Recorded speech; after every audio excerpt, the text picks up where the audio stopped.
Hello everyone, welcome to my YouTube channel MB Classes. Today we are going to study about the Chester Bernard's contribution in management. And let me introduce myself. I am Megha Sharma, NET qualified in Industrial Relation Labor Welfare. If you are preparing for UGC NET Code 55 or Code 17, EPFO exam or any other PSUs HR related exams, then you can subscribe my channel, join my Telegram group for updates and share with your friends also. So start with the Chester Bernard contribution of management. Today we are going to cover the early life of Chester Bernard, theory of formal organization, organization equilibrium, acceptance theory of authority, functions of executives, and informal organization. So one by one we are going to study.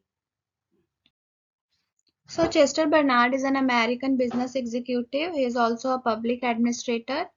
He is born in 7 November 1886 at the Massachusetts, and he enrolled in Harvard University and worked as a statistician at the American Telephone and Telegraph Company after leaving Harvard in 1999, and then he became president also. Mainly जो इनका influence था वो human relation thinking पे था और वो continually influence कर रहे थे जो कि ऑर्गेनाइजेशन में वर्क अंडरस्टैंडिंग और ऑर्गेनाइजेशन और मैनेजमेंट को जो वर्क कर रहे थे उसके लिए वो इन्फ्लुएंस कर रहे थे कि किस तरह से ह्यूमन जो रिलेशन जो होती है उसमें इन्फ्लुएंस कर रहे थे और उनकी दो बुक्स आई थी जो फर्स्ट वन था फंक्शंस ऑफ एग्जीक्यूटिव वो 1938 में आई थी और द सेकंड थी जो वो ऑर्गेनाइजेशन एंड मैनेजमेंट थी वो 1948 में आई थी. So he gave the theory of formal organization. So organization क्या होता है? ऑर्गेनाइजेशन एक स्टेबल फॉर्म है, एक फॉर्मल सोशल स्ट्रक्चर होता है जहाँ पे कोई भी जो रिसोर्सेज होती है एनवायरमेंट से लाया जाता है और उसको प्रोड्यूस किया जाता है प्रोसेस करके आउटपुट में. So we actually providing inputs and then we get outputs from the human beings which are involved in the processes. So organization तो ये हो गया. फॉर्मल ऑर्गेनाइजेशन क्या होता है? सो बेसिकली जो फॉर्मल ऑर्गेनाइजेशन होता है उसमें क्या करते हैं, जो रोल्स होता है, जो स्ट्रक्चर होता है वो प्रॉपरली डिफाइन कर देते हैं. हम ऑर्गेनाइजेशन में एक स्ट्रक्चर बनाते हैं जो कि वेल डिफाइंड उनकी जॉब्स होती हैं. Who is bearing the accountability, who is bearing their authority, responsibility क्या है किसके पास. तो हर person, each and every person जो है उनके पास एक ड्यूटी असाइंड होती है, एक अथॉरिटी होती है, एक रिस्पॉन्सिबिलिटीज प्रोवाइड होती है और सारे के साथ रिलेशनशिप होती है जो कि टॉप मैनेजमेंट के थ्रू प्रोवाइड किया जाता है. So this is called the formal organisation. So उन्होंने डिफाइन किया था कि a system of consciously coordinated activities offered of 2 और more person. What I am saying is कि जो जितने सारे लोग हैं ऑर्गेनाइजेशन में जो वर्क कर रहे हैं तो उनके साथ जो कोऑर्डिनेटेड एक्टिविटीज हैं, जैसे कोई प्रोडक्शन में कोई एक काम कर रहा है तो उसके साथ दूसरा काम जो होता है वो कोऑर्डिनेट होता है. जब तक वो एक काम कंप्लीट नहीं करेगा वो दूसरा काम के लिए उसके पास आउटपुट नहीं होगा, ठीक, इनपुट नहीं होगा, सॉरी. तो ये चीजें जो है वो कोऑर्डिनेटेड होती हैं. तो कोऑर्डिनेशन में यहाँ पे इनकी बात की गई है, इन्होंने सिस्टम की बात की है. सो एक्चुअली सिस्टम में होता ही यही है कि कोई भी जो सिस्टम अप्रोच होता है उसमें हम जनरलाइज करते हैं चीजों को और सारी चीजें जो है वो इंटर रिलेटेड होती हैं, इंटरडिपेंडेंट होती हैं. जैसे कि हम एक इनपुट दे रहे हैं तो इनपुट के साथ साथ क्या हो रहा है, जैसे इनपुट हमारा आ गया, रॉ मटेरियल आ गया, ह्यूमन रिसोर्सेज आ गया, कैपिटल आ गया, टेक्नोलॉजी आ गया, इन्फॉर्मेशन हो गया. These all are inputs actually, ठीक है. अब इसको क्या करेंगे, हम एक सिस्टम में लेंगे. सिस्टम जो क्या करेगी वो प्रोसेस करेगी सारे इनपुट्स को, उसमें इन्वायरमेंट भी हमारा आ जाएगा. तो जो ट्रांसफॉर्मेशन प्रोसेस होगी, जो सिस्टम में प्रोसेसिंग जो हम करेंगे वो क्या होगा, एम्प्लॉय का वर्क होगा, एक्टिविटी होगी, जो मैनेजमेंट का जो काम है वो करेंगे, टेक्नोलॉजी होगी, ऑपरेशन जो मेथड्स जो यूज होंगे उसको इनपुट को प्रोसेस करने में, ये सारा आपका आ जाएगा ट्रांसफॉर्मेशन प्रोसेस में. आफ्टर डेट जो है हमारा आउटपुट आता है. आउटपुट क्या हो गया, जो ह्यूमन के रिजल्ट्स हैं, फाइनेंशियल रिजल्ट्स हैं, प्रोडक्ट हो गया हमारा, सर्विसेज हो गया, दीज ऑल आर आउटपुट. और ये सारी चीजें जो है फीडबैक में जाएंगी, जो कि फीडबैक कहाँ से जाएगा, आउटपुट से जाएगा इनपुट के लिए, right. So the next is, according to him, organization consisted of human beings whose activities are coordinated and therefore becomes a system. वही मैंने बोला ना, सारी जो एक्टिविटीज हैं यहाँ पे, सारी जो है कोऑर्डिनेटेड एक्टिविटीज हैं, इन सबको क्या कर रहे हैं, हम एक सिस्टम में डाल रहे हैं जिससे हमें क्या मिल रहा है, आउटपुट मिल रहा है, ठीक है. According to Bernard, initial existence of organization depends upon the three elements. So he defined the three elements. So the first one is the willingness of person to contribute effort to the cooperative system. कि जो person work कर रहा है वहाँ पे उनकी कितनी willingness है, कितना वो contribute करना चाह रहे हैं अपने efforts को organization में, ठीक है. There should be objective of cooperation, बिल्कुल जो वो कॉपरेट कर रहे हैं, जो वो एक्टिविटी में अपना एफर्ट्स डाल रहे हैं, उनका कोई ऑब्जेक्टिव होना बहुत जरूरी है. ऑब्जेक्टिव होना जरूरी है, गोल होना जरूरी है, एम होना जरूरी है, ठीक है. And there should be the proper communication system is also necessary, क्योंकि एक के बाद अगर जैसे कि एक चीजें हो गई उसके बाद अगर कोई दूसरा चीजें नहीं होंगी और वो दूसरे इंसान को पता नहीं होगा, दूसरा जो कोऑर्डिनेटेड एक्टिविटीज कर रहा है उनको नहीं पता होगा, तो उससे क्या होगा, अननेसेसरी गैप क्रिएट होगा. सो प्रॉपर कम्युनिकेशन जो है वो बहुत ज्यादा इंपॉर्टेंट है, जिससे कि जो कोऑर्डिनेशन है वो इजिली और फ्लुएंटली आप कर सकते हैं, ठीक है. So these are the theory of formal organization which is given by Chester Barnard. Now moving towards next, that is organizational equilibrium. So Bernard suggested an equilibrium model to describe the balance achieved between the contribution of members of an organization and return contribution made by the organization to the fulfillment of private goals of the members. इसमें ये हो गया, main बात ये है, इन्होंने ये कहा कि इक्विलिब्रियम, जो ऑर्गेनाइजेशन में जो मेंबर जो कंट्रीब्यूट कर रहे हैं, कोई भी इंसान है वो क्या कर रहा है, एक कंट्रीब्यूशन प्रोवाइड कर रहा है, ठीक है. तो उसके लिए जो ऑर्गेनाइजेशन में जो दूसरा जो ऑर्गेनाइजेशन है वो क्या कंट्रीब्यूशन कर रहा है. So there is a proper equilibrium होना बहुत जरूरी है, इनके तरफ से भी होना चाहिए और ऑर्गेनाइजेशन के तरफ से भी होना चाहिए. Got it. तो इन्होंने ये बोला था ऑर्गेनाइजेशनल इक्विलिब्रियम होना, जिससे कि जो एम्प्लॉय जो काम कर रहे हैं ऑर्गेनाइजेशन में उनके भी कुछ गोल्स हैं वो भी फुलफिल होने चाहिए. सो जो पर्सन वर्किंग कर रहे हैं ऑर्गेनाइजेशन में उनके मेजर 2 रोल्स हैं. एक पर्सनल रोल है और the second one is organizational role, ठीक है.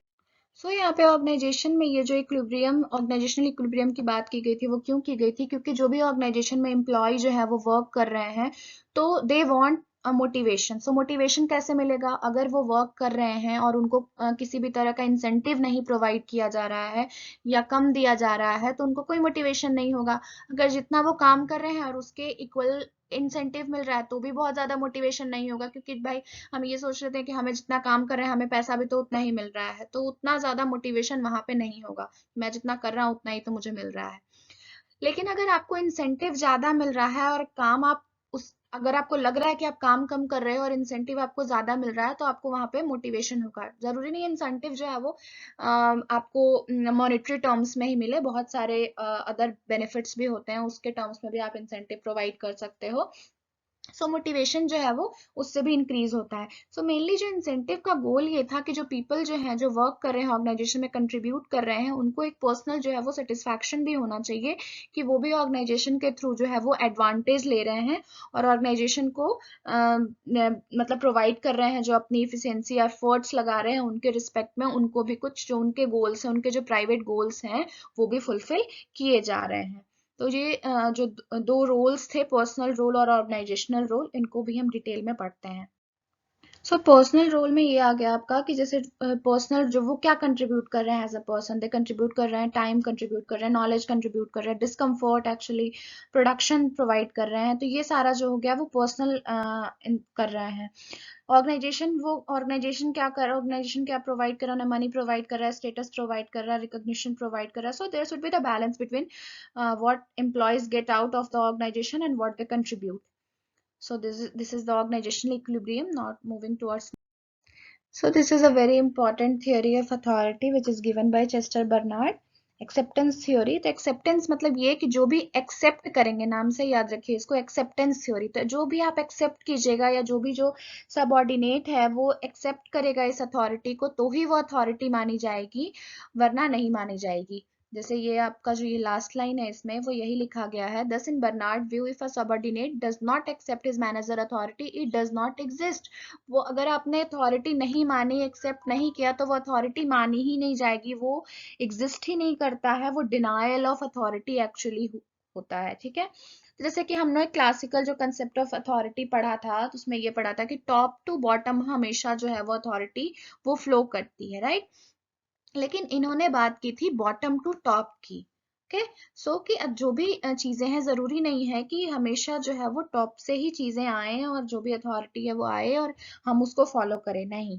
उन्होंने कहा कि अथॉरिटी जो है वो बॉटम के थ्रू भी जाती है और ओपिनियन होनी चाहिए, एक्सेप्टेड होनी चाहिए, जिसको वो चीज माननी है। जैसे सबऑर्डिनेट्स को या जो एम्प्लॉय वर्क कर रहे हैं उनको मानना हो, तो उनको मानने के लिए अगर वो मानते हैं तभी वो अथॉरिटी है, वरना वो डिनायल है, अथॉरिटी है ही नहीं।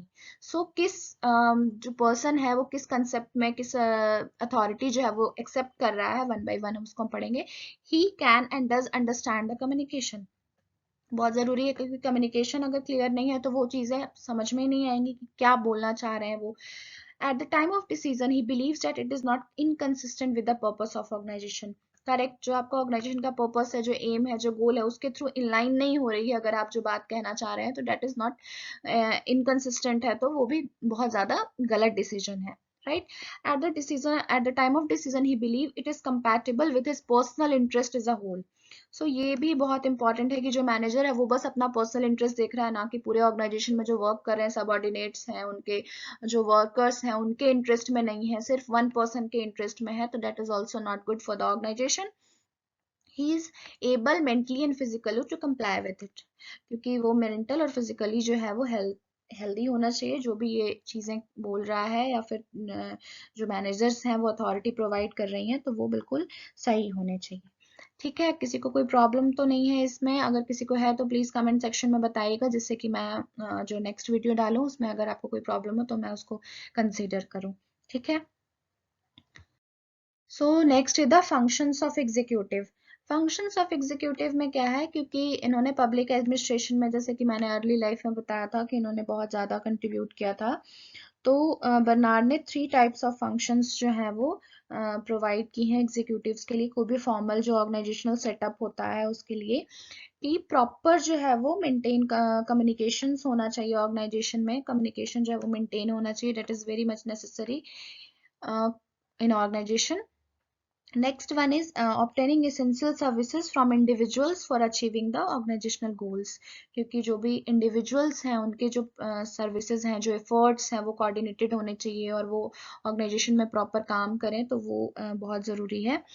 Next one is formulating purposes and objective at all levels। जो आपका जो सारे जो लेवल्स हैं वो सारी चीज़ों पे मतलब कोऑर्डिनेटेड होने चाहिए और उनके पर्पस होने चाहिए, ऑब्जेक्टिव्स होने चाहिए, जिससे कि सारे जो है वो काम बिना किसी प्रॉब्लम के हो जाए। ठीक है। सो एक्चुअली जो इनका फंक्शंस ऑफ एग्जीक्यूटिव क्या था, वो बुक थी जो 1938 में आई थी, और उन्होंने ये मेनली 3 फंक्शंस जो दिए थे। सो बहुत ज़्यादा इंपॉर्टेंट है एग्जीक्यूटिव्स के लिए फॉर्मल ऑर्गेनाइजेशन सेटअप करने के लिए। राइट। सो लास्ट वन जो है हमारा, promote formulating purpose and objectives. Mainly इसमें ये है कि जो भी असाइनमेंट्स दी गई हैं, रिस्पॉन्सिबिलिटी दी गई हैं, या कोई भी स्पेसिफिकेशन है जिनको काम करना है, अप्स एंड डाउन्स हैं, जो लाइन कोऑर्डिनेशंस हैं, एसेंशियल जो फंक्शंस हैं, वो सारे जो है वो इसमें आ जाएंगी। ये जो 3 है बहुत इंपॉर्टेंट फंक्शंस हैं, और ये आ जाती हैं मेनली ये तीनों की असर्शन रीजनिंग्स में भी इससे क्वेश्चंस आते हैं फंक्शन से रिलेटेड। ये बहुत इंपॉर्टेंट है और बुक भी है, इस वजह से क्वेश्चन बुक से भी रिलेटेड आ जाता है कि कब आई थी ये बुक। सो इसको आप अच्छे से पढ़ लीजिएगा। Next is informal organization. So informal organization क्या होता है, जिसमें प्रॉपरली चीजें, जैसे कि हम मैंने बोला ना फॉर्मल में डिफाइंड होती हैं, तो इनफॉर्मल में प्रॉपरली चीजें जब डिफाइंड नहीं है तो वहां पे हम बोल देंगे इनफॉर्मल ऑर्गेनाइजेशन। सो फॉर्मल में हो गया ऑफिशियली डिफाइंड रिलेशनशिप होती है, बट इसमें इनफॉर्मल में हो गया आपका सोशल जो है, आपके रिलेशंस जो हैं वो एम्प्लॉय के साथ। और बट इनफॉर्मल जो ऑर्गेनाइजेशन होता है, इमेज वही होती है हमारी, within the formal organisation ही होता है, बट ये आपके जो ऑफिशियली डिफाइंड रोल्स हैं उसके अगर बियॉन्ड आप बात करेंगे तो इनफॉर्मल पाई जाती है। सोशल रिलेशनशिप जो एम्प्लॉयज के साथ हमारी हो जाती है, साथ में आप काम कर रहे हो तो इस वजह से जो हो जाती है, so that is informal relationship. Informal relationship में क्या है, बर्नार्ड के ओपिनियन थी कि जो बोथ फॉर्मल और इनफॉर्मल ऑर्गेनाइजेशन है वो दोनों साथ में को एग्जिस्ट करती हैं। वही मैं अभी कह रही थी कि जो दोनों चीजें हैं फॉर्मल में ही इनफॉर्मल भी पाई जाती हैं। इनफॉर्मल ऑर्गेनाइजेशन रेफर्स टू दो social interaction which do not have consciously coordinated joint purpose. बिल्कुल करेक्ट, क्योंकि यहाँ पे कोई आपका कोऑर्डिनेटेड कोई एक्टिविटी नहीं है जो कि आपको करनी है। सो ये आपका अपना पर्पस होता है और उसके आपके रिस्पेक्ट में एक सोशल बाउंडिंग हो जाती है लोगों के साथ आप काम कर रहे हो तो। This organization to overcome the problems of formal organization, जो भी आपकी प्रॉब्लम्स फॉर्मल ऑर्गेनाइजेशन में पाई जाती हैं उसको भी हम डिस्कस करते हैं और प्रॉब्लम को हम फाइंड आउट करके खत्म भी कर सकते हैं इनफॉर्मल में, right. Bernard suggested that states should encourage the development of informal organization to bring cohesiveness in the organization and able to serve as a means of communication. Informal communication में जैसे ही हम grapevine की बात करते हैं तो that is also called informal communications.